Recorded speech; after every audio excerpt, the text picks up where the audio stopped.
Welcome back to Between Two White Coats, a podcast designed to help you be the healthiest version of yourself.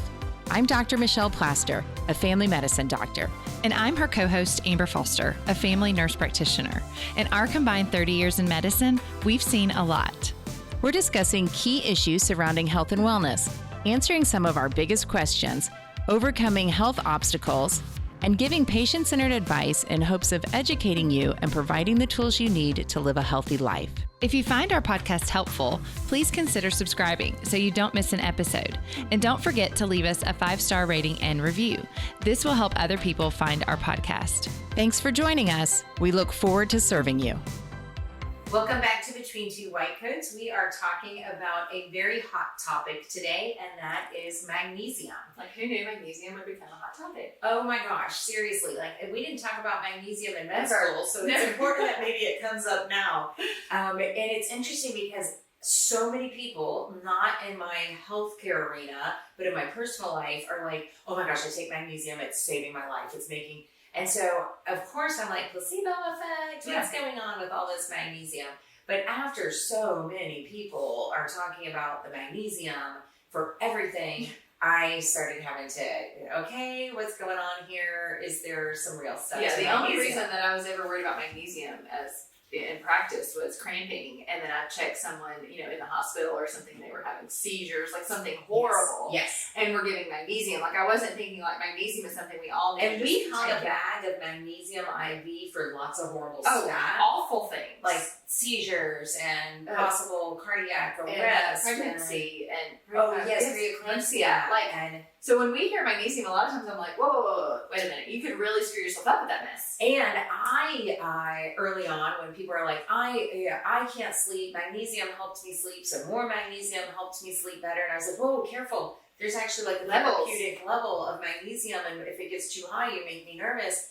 But the more that I've read and researched magnesium, if you have healthy kidneys, you will do a good job of excreting excess magnesium. That makes us nervous now. That is, it makes us less nervous. That is not a ticket to take all the magnesium. There's really no therapeutic effect of taking lots more. If you are in deficit, you need to get yourself out of deficit, and then you'll feel better. And if you are taking magnesium and you feel no different on any of the reasons that you're taking it, you may not be in deficit. Yeah. It may not be a solution to everybody's problems. But if you go online and you Google this, it looks like a solution to everybody's problems. But it's a fairly complicated thing. Magnesium is a mineral. We consider it a micronutrient, a mineral. And it is necessary in our body. It is involved in over 300 metabolic reactions. And that is everything from protecting our DNA to making muscles contract, making muscles relax. And so it's frequently magnesium has an effect on your GI tract because it affects how the muscles in the GI tract move things through. So we know, magnesium citrate comes in the green bottle, and when people are really constipated, they drink the magnesium Good luck with that. Take one of those and go home. That's right, and then stay home because it's going to open things up. But magnesium is a great natural way to improve constipation. Will frequently throw you into diarrhea and kind of clear all the stuff out. Magnesium citrate sometimes used for clearing people out for colonoscopies. So, that is certainly one thing that the medical community has been well aware of for a long time. Magnesium will induce diarrhea if you use too much of it. But there are lots of different things that magnesium does and lots of different types of magnesium. I also, in magnesium becoming a hot topic, I've been learning more about all the kinds of magnesium, and there are a lot, and they work in different ways. So we want to go through, what does magnesium do? Is it a good idea? Do you need it? Should you take it? I will say, the more that I read on magnesium, the more that I'm taking magnesium. You take magnesium, right? I have a history of migraines, and so I've actually taken magnesium and zinc for a really long time because of that. And I will say, one of the things before magnesium was a hot topic on the internet, it was pretty outside of give it to people and it'll help their constipation. The neurologists were talking I would say about primary care told magnesium. me that. I mean, I was probably early 20s. Yeah. And And so magnesium, we've known it does a good job with headache prevention. And it's the glycinate. I was trying to remember because you just give the same thing. And I get our Pure here, and I think it's the glycinate. Yeah. And so lots of different types of magnesium, but the one that you might want to use, there are two I think most commonly used if you're trying to use it for headache prevention. And glycinate is a big one, and oxate is sometimes used, magnesium oxate, sometimes used for headache prevention as well. And it not only helps with migraines, it helps with tension type headaches and other headaches too. So if you're a person who suffers from frequent headaches, there would likely, if you have good, I'm assuming, as we say this, I want to preface to say we're assuming you have good kidney function. Yeah. If you don't have good kidney function, you won't excrete the excess magnesium. You can get too much, that can be really dangerous. Can cause cardiac and other issues, arrhythmias, muscle issues. So if you don't have good kidney function, don't take it upon yourself to throw a lot of extra magnesium in.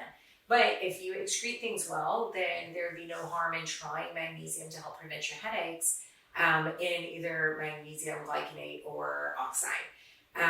In looking at the different things that magnesium is used for, and there are quite a few, but magnesium helps relax muscles. Helps reduce nerve firing. So people who have fibromyalgia or chronic pain syndromes will get some benefit in that arena. Magnesium helps calm people and lessen anxiety. So people who feel just sort of stressed out all the time, overwhelmed, or struggle with anxiety will get relief from using magnesium.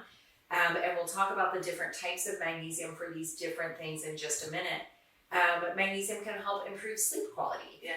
So taking a magnesium at bedtime, as it helps calm people, especially if you're not sleeping well because your brain's racing and you're coming up with things to stress over when you're trying to fall asleep, magnesium might be a good thing to try at bedtime.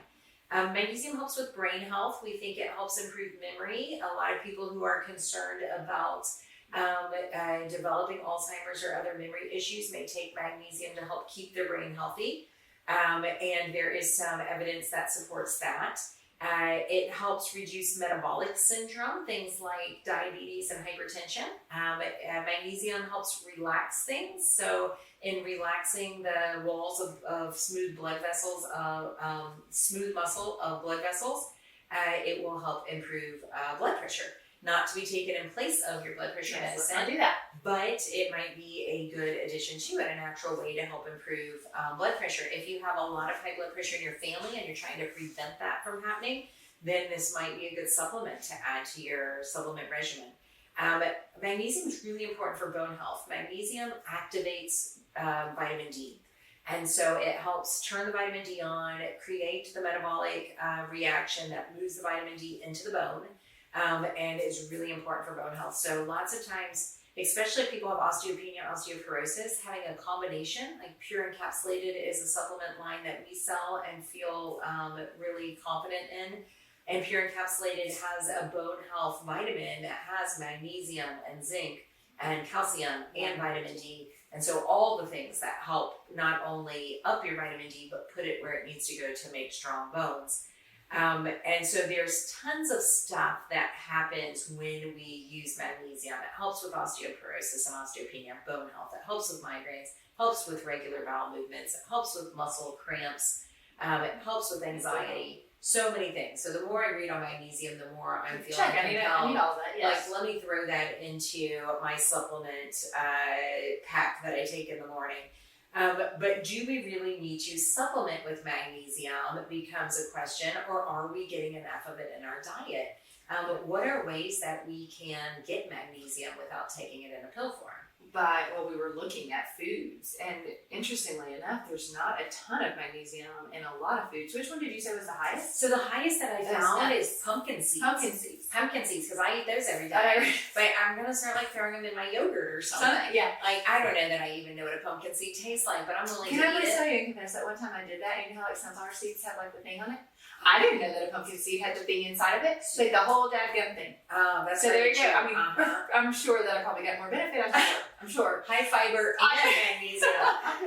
Yes. So I didn't even know how to eat those. You might be trying pumpkin seeds for the first time. Kind of like sunflower or seeds. You can buy them already done. I didn't know. I saw pumpkin seeds and I was like, oh, that appears to be healthy. Why not get some? Yes. Crazy. And apparently it's really healthy. Nuts, also almonds. Of all the nuts, seem to have the most magnesium. Cashews, which I think are delicious. So pumpkin seeds had like 163 milligrams of magnesium. Almonds were 80, cashews were 74. I mean, it drops pretty drastically. Like I saw almonds, there were like quinoa, black beans, Yep, spinach, black beans green had a lot. stuff. Greens, the leafy greens had quite a bit of magnesium. Whole grains have some magnesium. Fruits, but fruits weren't quite as much. A banana was 32, so that's quite a bit less than your seeds and nuts. Blackberries, figs, and prunes. Maybe it's the magnesium in the prunes that helps with the other stuff. Yeah, maybe that's why we're using that for constipation. But then you have to think about the way they're harvested, and like we all know that our food system is a yeah. little different. And so, if we are, first of all, not everyone's eating all those things. And one other, I just got to throw in dark chocolate. Oh, like of course. 70% Yes. cacao chocolate has magnesium. So, if you'd like to have chocolate covered pumpkin seeds, that would be your best way to get magnesium.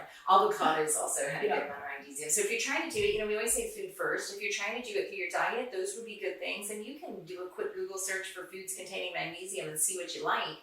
But as you were alluding to, how our food is grown and processed is not always to our best benefit now. And they have there's been studies that look at the mineral content of the soil, and we're getting these minerals from the soil. So if you don't have enough in the soil, you're not going to get enough in your spinach.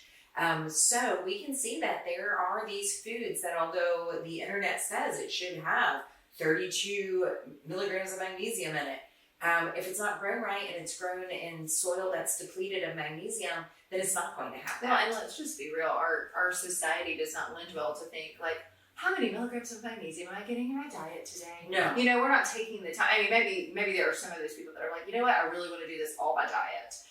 And you know what? I want to be you when I grow up, because that is not how I live my life. Like, we're running a lot. I'm a decent fan of a shortcut. Yeah. And so, life can be hard. Let's make it easier where we can. Yes. And so a shortcut is certainly supplementing. Another reason why I think magnesium has got a lot of conversation, when someone comes out that maybe sells magnesium and says, everyone should take magnesium, when it really gains a lot of momentum is probably when people are taking it and it's doing what they need it to do. So if you are depleted in magnesium and you take magnesium, you likely will feel better on all those fronts that we've talked about. So there likely is a lot of magnesium depletion going on. So we've talked about it's in these foods. Not everybody eats these foods. These foods may not have what we think it should based on how they're grown and the soil. But there are a lot of things in our American lifestyle that strip magnesium. Magnesium's not super easy to absorb in your gut. And so some things make it harder to absorb. Some of those things include caffeine or coffee, soda, alcohol. So these are common things that people ingest, and it keeps you from absorbing. So if you have spinach, and you have a soda with it and a glass of wine with your dinner, you may not even absorb the magnesium that you're eating. So a lot of things will create a situation where we're not going to absorb the magnesium. Other things in your diet can do that. Cigarettes, smoking also decreases magnesium absorption. So things that we already know are bad for us in new ways. The other thing is stress. When a person is stressed, they've looked at the effects on magnesium and they notice that people excrete more magnesium. There will be more magnesium in urine when people are stressed. So we are getting rid of the magnesium that we've absorbed when we're stressed out. This makes me wonder, during the time of the pandemic, we all were stressed out. Our diets, our alcohol consumption may have gone up, our cigarette consumption, our caffeine, coffee, lifestyle got pushed to the side. I like to say if we were all going to die in the pandemic, our final meal wasn't going to be broccoli or spinach. Yeah. And so we didn't have the best habits. We were stressed out. Our fight or flight was constantly kicked in. We're like, what's going on? And is it dangerous to leave our house? And I feel like a lot of conversation around magnesium has been in recent years. And it may be that what happened, what the world was thrust into, may have created some magnesium deficiencies. And people may be getting a lot more out of magnesium than what they might have 10 years ago. So if you have a high stress lifestyle, it may be difficult for you to get enough magnesium in because you're going to excrete more of it. You're going to lose it as fast as you bring it in. The daily amount of magnesium that is recommended is 350 milligrams for females and 420 milligrams for males. And so if you take around that, that's probably going to help with any kind of deficiency. Yeah, I think mine's 400. There was a very common. And the pure encapsulated magnesium glycinate is what you take. And so, I think it's always interesting. People always ask us, what do you do? Like we only make good decisions. But I think that is what you do for your magnesium. And so what magnesium you take is really interesting because that of itself, like someone says, you have headaches, you have muscle cramps, you have constipation, you feel stressed out all the time. Maybe it's that your magnesium is low and it's causing these other things. And then you go and there's take some magnesium.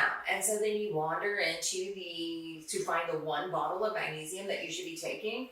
And you are faced with 700 bottles of magnesium, and they're all different, and they actually work slightly differently. So let's talk about all the different formulations of magnesium.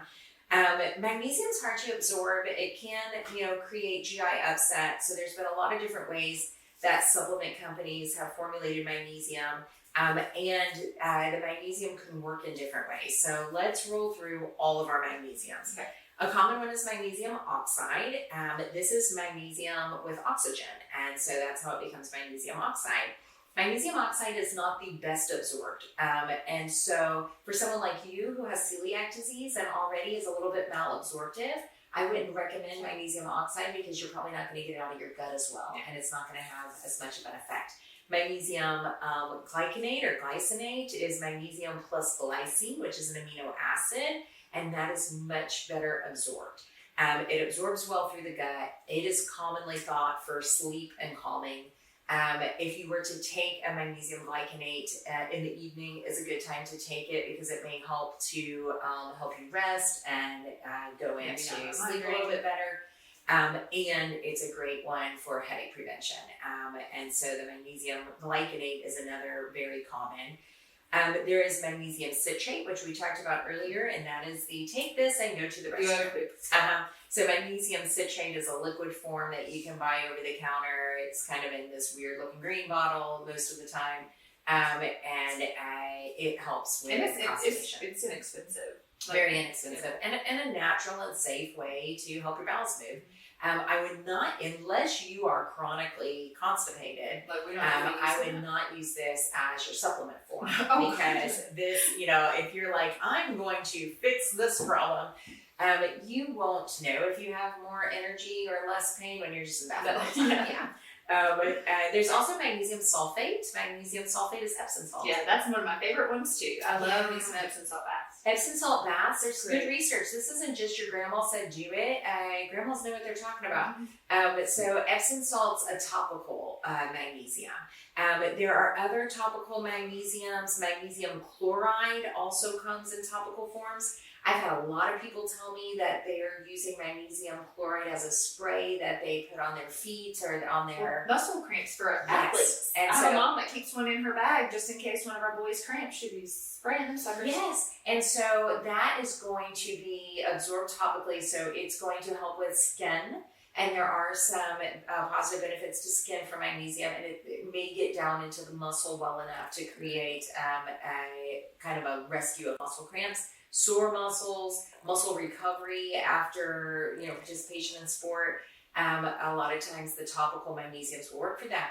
I've had some moms tell me that they're on their middle school, high school kids who are struggling with sleep, that they're working on their sleep habits, but then they're also doing a little bit of the topical magnesium to help them relax. I don't have any problem with that. And if it helps them sleep, go for it. The only thing I would say about the topical magnesiums is there's not great research to show that it increases your magnesium levels. When I say magnesium levels, I do want to specify we can draw blood magnesium levels, like serum magnesium levels, and there's a window that is correct, and you don't want to be too low and you don't want to be too high. However, watching those serum magnesium levels, unless people are really sick with stuff, it's not something I routinely check. No, and it's typically normal. Yeah. But the recommendations are that to really look, this micronutrient does not live in the bloodstream. It quickly gets out of the bloodstream and goes to muscle and goes to bone and goes to lots of other places like your gut. And that's where it does, it's in those tissues that it does its work. So really, if you want to know what your magnesium level is, you would want to look at what's going on beyond the bloodstream, because that's not where magnesium lives, is in the serum. Magnesium goes into red blood cells, and some of the metabolic reactions that it creates happens there. So there actually is a red blood cell magnesium level that you can get, and Quest and LabCorp and common labs offer this. And if you're really wondering about your magnesium level, that would be the better lab to look at, not just a serum mag level, because most of the time those are okay, but you might still benefit from optimizing your magnesium. Back to the trillion types of magnesium. We've talked about the topicals that come in the form of sulfate and chloride. There's also magnesium taurate, which is combining it with taurine, which is an amino acid. Magnesium taurate is what is best for if you want to use magnesium to help with your blood pressure or your diabetes. Taurate, we believe, is the best combination for effect on blood vessels or effect on insulin. And so if you're using it for metabolic related stuff, we would recommend magnesium taurate. Magnesium lactate is easier on the digestive tract. So if you're sensitive to diarrhea, this might be one that you can get your magnesium levels up, and people can take more lactate before they induce diarrhea. And then one that I think is interesting is magnesium L-threonate. And this is when we add L-threonine, which is an amino acid. And this is what they believe goes to the brain better. So if you are solely taking magnesium to help prevent Alzheimer's, to help with memory, mental sharpness, and sometimes around the mood disorders, if you're helping take it for anxiety, then you may consider magnesium L-threonate. There's a lot of research that supports all of these different types of magnesium and what they do. And the research for magnesium L-threonate and its effect on the brain cells is a little more, there's just many research studies saying it helps as there are saying it doesn't help. So I think this is one, stay tuned. There's more work to be done here before we can confidently say that this is something you should invest in. But it's not harmful. Not harmful, not harmful. It's just a matter of, whether it's going to do what you want it to do. Absolutely. So looking at the different medical situations, constipation, if you're trying to take magnesium for constipation, we would recommend magnesium citrate. Migraines, oxide and glycinate are your most common, or other headaches. Bone health, we really want a lot of these magnesiums, as long as it ups your serum and tissue magnesium levels, so anything that's absorbed well will help with bone health. Improving sleep quality is going to be more glycinate. Diabetes and blood pressure, we said, is more taurate. Muscle cramping, if you're taking it to help with your muscles, you can use the topicals, the sulfate and chloride, or glycinate also works well for muscle cramps. Brain health and memory, we talked about the L-threonate. And then there's this really interesting thing that magnesium does with DNA repair. Magnesium is crucial for helping fix your broken DNA. And when you don't fix broken DNA, it eventually becomes cancer. And so magnesium can be a powerful way to help prevent cancer. And if you were using magnesium for that, any of the types that help your mag level increase, so the glycinate, the oxide are probably going to be your two most common. And there were also studies that showed that magnesium helps decrease all-cause mortality. These studies are difficult to look at. Nutrition studies in general are difficult because when people have better magnesium levels, all they looked at are people who have better magnesium levels and how healthy they were and who died and who didn't. And people with better magnesium levels were healthier and didn't die. However, I think that's a good reason. That is why I am purchasing and swallowing all this stuff. Like you can tear these research studies apart, but that makes me feel like the benefit's gonna outweigh any possible harm, which the harm seems so. I have good kidneys. The harm seems so unlikely. But all this being said, when we're studying people who eat more spinach, and they get lots of magnesium because of it, there's probably lots of other things in spinach, and there's probably other lifestyle that these healthy people have. So you can't necessarily say it's causative, but you can say that there was a relationship. And like you said, that's reason enough. So I know you've taken it for a long time because of your migraines.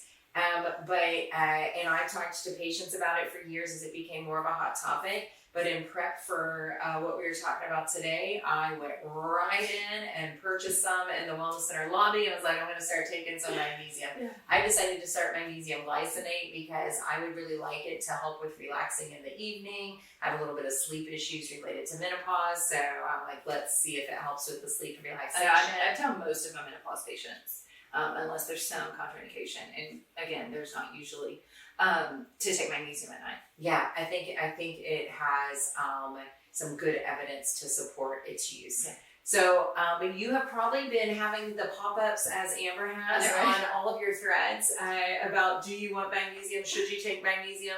And I think my takeaway would be, if you've got healthy kidneys and you struggle, if you feel like $1 million, you don't need to add anything in. If you feel less than $1 million and you struggle with any of the things that we've talked about today, I think that it would give it no harm. And I would say give it some time. I think that it's not a quick fix. Right. And I don't, like, it was kind of one of the things that taking magnesium is just a habit for me now. I've done it for so long. I don't know what would happen if I were to come off of it. But your levels didn't get disrupted overnight. They're not going to get fixed with one pill. So take it, I think a lot of times for a month or more. Yeah, I was going to say 6 to 8 weeks. Yeah, I agree.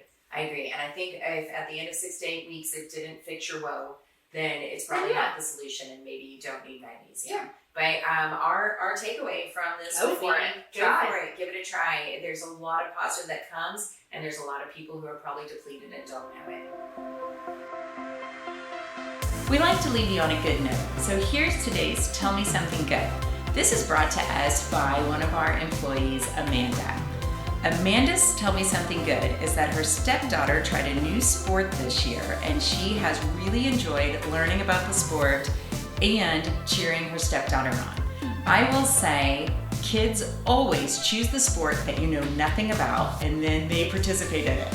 I've become a bit of an expert on swimming when I really can't swim much at all, thanks to my son being a competitive swimmer. So Tell Me Something Good is our children broadening our horizons. Thank you so much for joining us today, and until next time, take care of yourself.